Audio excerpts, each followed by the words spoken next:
안녕하세요. 상식이 돈이 되는 지식스쿨 쏨디입니다. 오랜 기간 지속되고 있는 팬데믹 상황 속 코로나 백신과 치료제가 마지막 임상시험에서 긍정적인 결과들이 연이어 나오고 있는데요. 세계 각국은 백신 확보를 위한 치열한 경쟁을 벌이고 있습니다.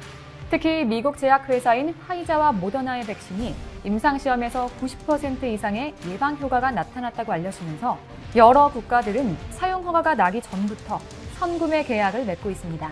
이 두 회사의 백신들은 최대한 빠른 시일 안에 승인을 받아 공급될 전망인데요.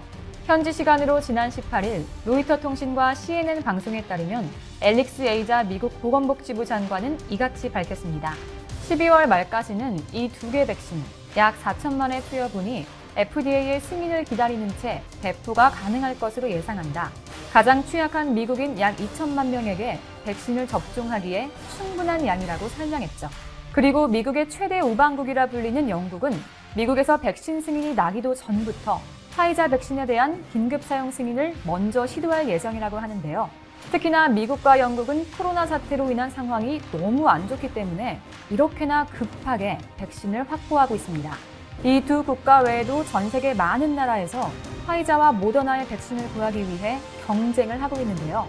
그중 코로나19로 타격이 큰 일본도 화이자와 모더나의 백신에 대한 공급 계약을 맺었다며 스스로 자화자찬하고 있죠. 특히 일본 언론에서는 일본이 백신 총 3억 3천만 도즈를 구했지만 아직 한국은 확보하지도 못했다며 결국 일본에게 완패했고 자신들이 코로나 상황에서 앞서가고 있는 것처럼 다루고 있습니다. 하지만 최근 해외 유명 언론에서 이런 일본의 착각을 깨버리는 보도를 전해 큰 충격을 받아 그 높아진 코가 다시 낮아졌다고 합니다. 영상 시작 전 좋아요와 구독 부탁드립니다. 현지 시각 18일 월스트리트저널은 코로나 백신, 한국은 가격이 적당해질 때까지 기다릴 수 있다고 말한다라는 제목의 기사를 통해 백신 공급을 서두르는 미국이나 일본, 유럽연합과 달리 한국은 훨씬 신중한 편이라고 보도했죠. 이미 다량의 백신을 확보한 미국과 EU, 일본은 내년 초 백신 접종을 희망하지만 한국의 보건관료들은 내년 하반기에 접종하는 것을 목표로 하고 있다고 보도했습니다. 그러면서 많은 나라가 코로나 백신을 얻으려고 노력하는 상황이지만 한국은 다른 방법을 모색 중이다. 기다릴 수 있다는 것이라고 밝혔습니다. 게다가 한국 정부가 초반에 공급되는 백신이 효과가 없거나 장기적인 부작용을 낳을 가능성에 대해 우려하고 있어 먼저 백신을 접종할 다른 국가에서 효과가 어떻게 나타나는지 확인하고 싶어하는 상태라며 신중한 태도를 보이고 있다고 분석했습니다. 국제백신연구소 이철우 박사는 인터뷰에서 확진자 수를 낮게 유지할 수 있는데 서둘러 백신을 주문해 위험을 감수할 이유가 있겠느냐며 한국은 미국이나 유럽처럼 급한 상황은 아니다라고 말했죠. 물론 현재 한국도 일일 확진자 수가 300명이 넘어가는 상황이기 때문에 가볍게 여기면 안 되지만 미국은 하루에 20만 명이 넘는 확진자가 나오고 있고 일본의 경우도 5일 연속 확진자가 2,000명대를 기록하는 등 한국과는 차원이 다른 상황이 펼쳐지고 있습니다. 그렇기 때문에 한국은 유럽이나 미국, 일본, 남미 국가들에 비해 당장 백신이 필요한 상태가 아닙니다. 또 사망자도 크게 늘지 않고 있어 상대적으로 여유가 있죠. 심지어 제약사들과 백신 공급 계약을 서두르게 되면 그만큼 백신 값을 비싸게 치러야 하는데요. 이에 한국은 시간이 지날수록 백신 가격이 떨어질 것으로 보고 하반기에나 백신을 대량 구입하겠다는 입장을 보였습니다. 하지만 무엇보다도 다른 국가들에서 백신이 효과를 거두는지 확인한 뒤 구입해도 늦지 않다는 게 한국 정부의 판단입니다. 실제로 아직 글로벌 제약사들이 내놓은 백신에 대한 효능은 확실하지 않은 단계입니다. 일부 언론에서는 예방 효과가 90%를 넘는다고 하지만 전문가들은 그건 사실이 아니라고 말하고 있는 아이러니한 상황인 겁니다. 아직 임상시험이 완전히 끝난 상태가 아닌 중간 단계에서 발표했기 때문에 단지 화이자와 모더나 백신의 유효성만 확인했다는 거죠. 그렇다면 여기서 많은 사람들이 궁금해할 텐데요. 유효성과 예방 효과의 차이는 무엇일까요? 이 궁금증을 저희 이상스쿨이 해결해 드릴게요. 먼저 유효성에 대해 설명하자면 100명 중 진짜 백신을 맞고도 코로나에 걸린 사람이 10명이라면 10%는 백신을 맞고도 걸릴 수도 있다는 뜻인 겁니다. 이때 백신의 유효성은 90%로 추정되죠. 즉 유효성이란 미래적인 개념으로 아직 백신을 사용하지 않았지만 임상에서 90%의 예방 효과를 가질 가능성이 있다는 얘기입니다. 반대로 실제 백신을 써보고 확인됐을 때 쓰는 개념이 예방 효과입니다. 그런데 실제 백신을 썼을 때 예방 효과는 유효성보다 다소 떨어지는 게 일반적이죠. 그렇기 때문에 아직 화이자와 모더나의 백신이 90% 이상의 예방 효과를 가졌다는 것은 확인이 더 필요하다는 게 전문가들의 의견인 겁니다. 게다가 코로나19 백신의 중요한 디테일인 위험 연령층과 기저질환자에 대한 유효성은 아직 데이터가 공개되지도 않은 상태인데다가 영국 BBC를 포함한 몇몇 외신들에서는 화이자와 모더나 백신에 대한 부작용에 대해 경고를 한 사례가 있습니다. 때문에 외신에서도 한국은 상황이 심각한 미국, 유럽, 일본과 다르게 백신에 대한 지금의 접근 방식을 취하고 있는 것이 옳다고 말하는 겁니다. 거기에 덧붙여 한국이 백신을 전혀 확보하지 못한다는 건 아니라고 설명했는데요. 한국은 코로나19 백신 관련 국제기구인 코백스 퍼실리티에 참여한 상태로 정부는 코백스 퍼실리티를 통해 1,000만 명분의 백신을 확보했다고 밝히며 다른 제약회사들과의 개별 계약으로 2천만 명분을 추가로 확보할 계획이라고 합니다. 그런데 웃기게도 글로벌 제약사들은 한국의 계약을 독촉하는 상황인데요. 박능우 보건복지부 장관은 지난 17일 국회 보건복지위 전체 회의에 출석해 해외에서 개발된 코로나19 백신 확보에 서둘러 달라는 국민의힘 김미애 의원의 질의에 개별 기업 접촉을 통해서 여러 가지 물량과 가격을 협상을 하고 있다며 현재 우리에게 물량을 오픈한 회사들을 합치면 3천만 명분이 넘는다라고 말했습니다.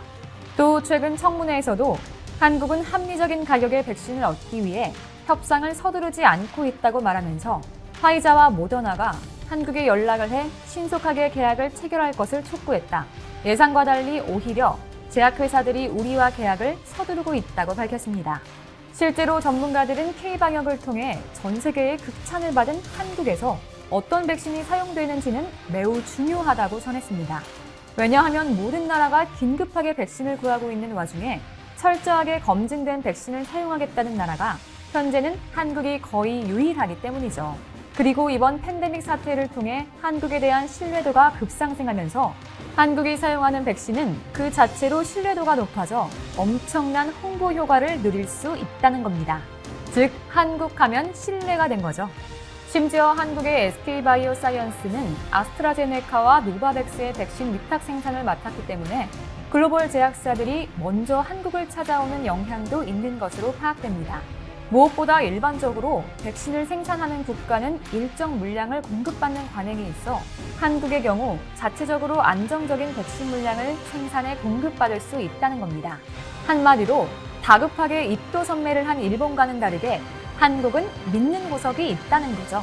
게다가 최근 아스트라제네카가 영국 옥스퍼드 대학과 공동 개발한 코로나19 백신이 2차례로 투약량을 조절할 경우 당초 알려졌던 70%의 유효성을 크게 넘어서 90% 수준까지 끌어올릴 수 있는 것으로 나타나 한국의 믿는 구석은 더 큰 힘을 발휘할 수 있게 됐는데요. 거기에 화이자나 모더나의 백신과 비교해 가격이 싸고 유통이 쉽다는 장점도 있죠.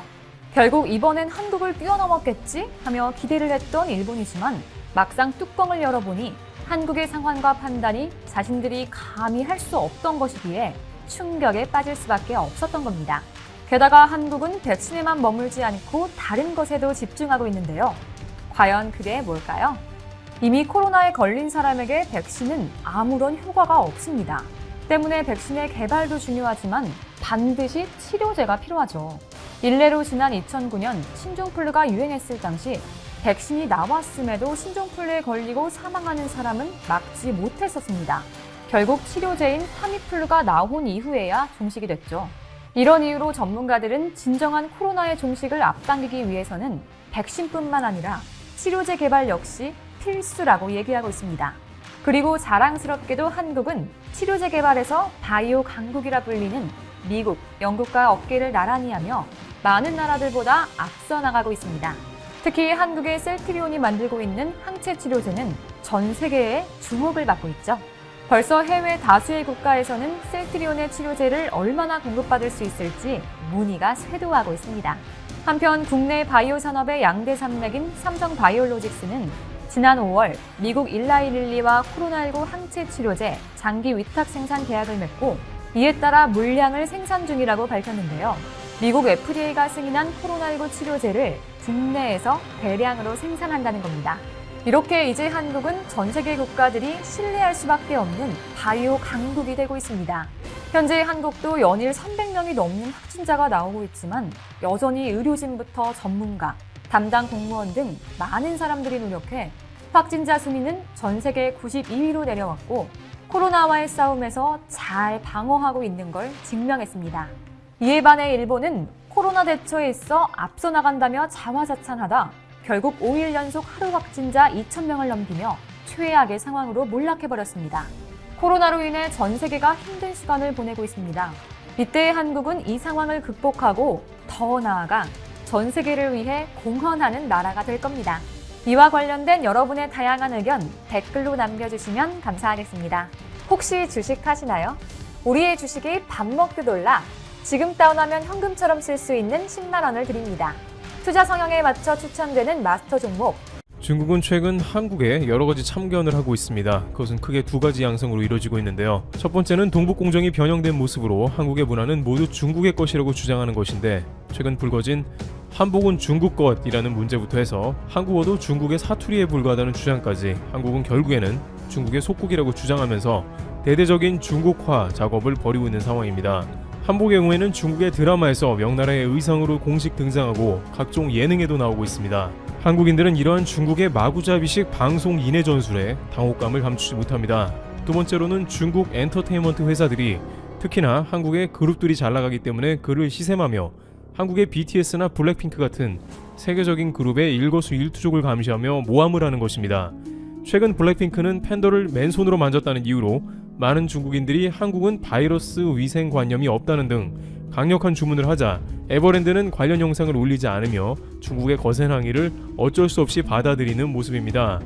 그러나 막상 중국에서 가장 유명한 스포츠 스타인 야오밍이 팬더를 맨손으로 주무르는 장면도 나왔고 많은 네티즌들은 중국의 뻔뻔한 태도에 혀를 내두르며 맹목적 애국주의의 위험성을 접하고 있습니다. 그런데 네티즌들은 중국이 오히려 한국의 연예인들을 건드리다가 좋지 않은 결과를 맞은 케이스를 거론합니다. 사실 중국의 한국 연예인 건드리기는 지금에만 있는 일이 아니고 수년 전에도 반복이 되어 온 것인데요. 2016년 그룹 트와이스의 찌위는 자국 국기를 흔들다가 중국의 네티즌들에게 중국은 하나인데 대만 국기를 보였다며 엄청난 반대글을 웨이보 등으로 공유했습니다. 중국 네티즌은 JYP가 중국에서 돈을 벌어가고 있는데 뭐하는 것이냐며 한국을 엄청나게 비난하는 모습이 나왔습니다. 한국 걸그룹은 중국 리스크를 제대로 경험한 것이죠. 당시 고등학생 정도밖에 안 되었던 찌위는 결국에는 울면서 사과 영상을 내보냈던 장면이 생생한데요. 문제는 찌위는 대만에서도 최고의 스타였다는 점입니다. 대만에서는 한국에서 성공한 자국 연예인에 대한 뉴스를 항상 내보내고 있었고 찌위의 일거수일투족이 대만의 주요 연예 뉴스에 등장하곤 했습니다. 그런데 이러한 일이 생기고 나니 결국 이것은 뜻밖의 대만 선거에 엄청난 영향을 끼치게 되었습니다. 당시 대만의 총통으로 부임한 차이 잉원은 찌위가 대만을 단결하게 했다는 이야기를 하기도 했습니다. 대만 국민은 이렇게 반중을 지향하는 정부의 표를 던졌고 찌위 사건이 결정적으로 영향을 끼쳤다는 분석도 있었죠. 오히려 중국에서는 잘못 한국을 건드렸다가 역으로 이것이 중국이 원하지 않은 방향으로 가버린 것입니다. 게다가 차이 잉원은 선거 이후에 이제 적극적으로 미국과 손을 잡으며 반중 노선을 취하게 됩니다. 그런데 이번엔 한국의 지난 BTS 6.25 논란 발언에 이어서 BTS 화보 사진 한 장이 중국을 뒤흔들고 있다는데요. 또 무슨 한국의 연예인과 엮이는 일이 있을까 했는데 이번에는 홍콩과 깊숙하게 연관되었다고 억지입니다.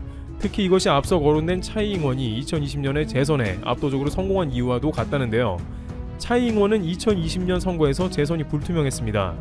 대만 경제가 좋지 않다는 비판이 득세하기 시작했으며 친중 성향의 국민당 후보의 공약이 대만 사람들의 마음을 흔들어 놓아 패색이 짙은 상황이기도 했습니다. 그러나 2019년에 있었던 중국의 홍콩 진압은 대만인의 상당수의 마음을 크게 흔들어 놓고야 말았다고 합니다.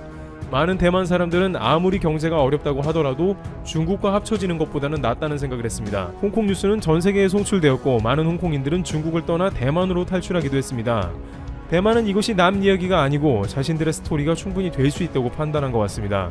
결국 반중 노선을 주장하던 차이 잉원은 패색이 짙다가 오히려 몰표를 얻으며 판세를 완전 역전하게 됩니다. 이런 맥락에서 대만하고 홍콩 사람들이 미중 무역전쟁을 벌이고 중국에 맞서자고 하는 트럼프가 대통령이 돼야 한다는 이유가 된 것입니다. 홍콩 네티즌은 앤서니 해서웨이 등 미국 연예인에게 바이든을 지지하지 말라고 경고하기도 했죠. 그만큼 이들은 중국이 자신들의 삶을 송두리째 흔들며 미국과 같은 누군가의 도움을 절실하게 바라고 있습니다. 그런데 이 와중에 BTS의 유튜브 촬영 장면이 등장하면서 홍콩과 대만 등의 네티즌에게 열렬히 환호를 받고 있으며, 반대로 중국 네티즌들은 웨이보에서 이번엔 BTS가 작정을 하고 반중을 한다며 화를 내고 있는 상황입니다. BTS 멤버들은 자신들의 유튜브 채널 방탄TV에서 2021년 시즌 인사를 하며 한국의 유명한 장소에서 노란 우산을 들고 등장했습니다. BTS의 정국을 비롯 멤버들은 모두 노란 우산을 받쳐들고 나왔습니다. BTS가 무엇을 의도했는지와 전혀 상관없게도 이 장면을 본 홍콩의 BTS 팬들은 열광했습니다. 홍콩은 중국을 상대로 노란 우산 시위를 벌이면서 중국에 항의하는 데모를 했는데 BTS가 동참한 게 아니냐며 관련 내용을 공유하면서 BTS를 극찬했습니다. 한 홍콩 네티즌은 우연이 아니다 라고 말했습니다. 한 멤버만 노란 우산을 쓴 게 아니고 모두 노란 우산을 썼으며 이는 홍콩을 응원한다고 흥분하는 모습입니다. 홍콩의 언론 SMP도 최근 BTS는 중국 시장이 매우 큰 것에도 불구하고 정반대의 행보를 보였다면서 중국은 BTS를 공격하고 있지만 오히려 BTS의 팬심은 더욱더 불타오르는 아이러니한 상황이라 전합니다. 홍콩의 우산혁명을 이끈 조슈아 웡 역시 BTS 팬임을 자처하면서 BTS 행보를 응원한 바 있습니다. 여기에 BTS는 최근 빅히트 엔터테인먼트가 오디션을 위해서 새로운 그래픽을 내보였는데 노란 우비를 입은 듯한 사람이 가운데에 포진해 있어 이것이 홍콩 시위하는 사람을 뜻한다는 해석도 나옵니다. 이러한 분위기는 아시아 전역으로 의도치 않게 퍼져 최근 반정부 시위가 이어지는 태국에서도 BTS 팬들끼리 연합을 해서 서로 돕는 모습까지도 나오고 있습니다. 태국 언론들은 BTS 태국 팬들이 K-팝 팬들에게 도움을 요청하고 소녀시대나 슈퍼주니어 등 다양한 그룹들의 팬들이 합세하여 모금을 하고 있다는 소식을 전했습니다. 한국의 연예인들이 전 세계의 메가톤급 영향력을 행사하며 자유와 저항의 상징이 되어버린 뜻밖의 모습이 나옵니다. 일각에서는 이런 현상에 대해서 BTS가 노란 우산을 들었거나 노란 우비를 입은 그래픽을 제시했다고 하여 그것이 반드시 홍콩 시위를 의미하지는 않으며 태국 시위와 한국의 K-팝 스타들이 큰 연관성은 없지만 전 세계의 젊은 10, 20대들에게 큰 영향력을 끼치는 한국 스타들을 기대하는 심리가 크다고 전합니다. 또한 한국에서는 오래전부터 민주화 운동을 비롯해서 자유를 쟁취해낸 일종의 성지로 여겨지기 때문에 한국 출신의 스타들은 더욱더 추앙을 받기도 하며 그들에게 더욱더 자국에 동참해주길 염원한다는 것이죠. 그들은 이것이 전 세계의 아미들이나 K-팝 팬들에게 공유되고 세계적인 이슈가 되길 바라기도 한다는 것입니다. 한편 중국에서는 또 반대로 엮어나가기 시작하는데요. 중국의 웨이보에서는 BTS를 비판하면서도 안 그래도 최근에 BTS가 여러가지 실망스러운 모습을 보였는데 이번에는 노란 우산까지 들고 나왔다면서 비난의 화살이 BTS를 향해 가고 멈추지 않는 모습입니다. 블랙핑크가 팬더를 만졌을 때와 같이 비난할 이유가 없음에도 불구하고 계속해서 시비를 걸고 있는 것입니다. 그런데 한중 무역 전문가들은 이에 관해서 한국의 스타들이 세계적인 영향력을 끼치고 있는 것은 매우 훌륭하지만 이것이 자칫 한중 간의 분쟁으로 번지는 것은 막아야 한다며 제2의 사드 사태가 일어날 수 있다고 경고합니다. 여전히 중국은 호주의 15가지 이상의 조치를 취소하고 중국에 사죄해야 경제보복을 풀겠다고 으름장을 놓고 있는데 한국도 관련된 사안에 대해서 자칫 잘못 말려드는 경우 중국에 불필요한 경제보복을 당할 수 있다는 것이죠. 물론 중국과 경제가 깊게 엮이지 않으면 모르지만 한국의 주요 대기업 라인이 모두 중국에 있는 데다가 아직은 중국은 한국의 가장 큰 교역국 중 하나이므로 다양한 움직임에 잘 처신해야 한다는 말이 나옵니다. 많은 홍콩인들의 애절함은 충분히 이해하고도 남지만 한국은 어떤 면에서 이용당하면 안 된다는 것입니다. 물론 한국의 엔터테인먼트 업계는 대부분 중국과는 불필요한 충돌은 피한다는 입장입니다. 다만 한국 네티즌들은 이제 중국의 지나친 간섭 때문에 중국 출신의 아이돌은 거부하는 추세가 나타납니다. 많은 중국 출신 아이돌들이 한국에서 성공한 다음에 중국을 일방적으로 지지하는 모습이 나오기 때문에 반감을 사고 있어서 결국에는 중국과는 많은 면에서 크게 엮이지 않는다는 의견도 흘러나오는 것이죠. 중국 시장이 크지만 결국 그것이 보복의 빌미가 되고 한국과 시비가 붙는다면 애초에 엮이지 않는 게 좋을 것입니다. 그러나 중국도 최근 여유 부릴 입장은 되지 않으며 오히려 한국과 잘하자는 제스처를 보이고 있습니다. 중국의 왕이 외교부장은 11월 말경에 한국에 와서 시진핑 국가주석 방안을 본격적으로 논할 것으로 보입니다. 중국은 미국이 고립을 시키니 주변국과 최대한 우호적 관계를 조성하고 경제 외교 고립에서 탈피하고자 합니다. 심지어 시진핑 주석은 미국이 만들었던 환태평양 경제연합인 CPTPP에도 가입하겠다는 뜻을 보이며 다자주의를 환영합니다. 그만큼 중국은 현재 코로나 이후에 경제가 부실해지면서 외자 유치를 비롯해 세계의 도움이 필요한 상황입니다. 한국은 중국의 목리를 취해가면서 앞으로 점점 탈중국을 최대한 해야 한다는 의견도 나오고 있습니다. 트래블 튜브 여기서 마치겠습니다. 감사합니다.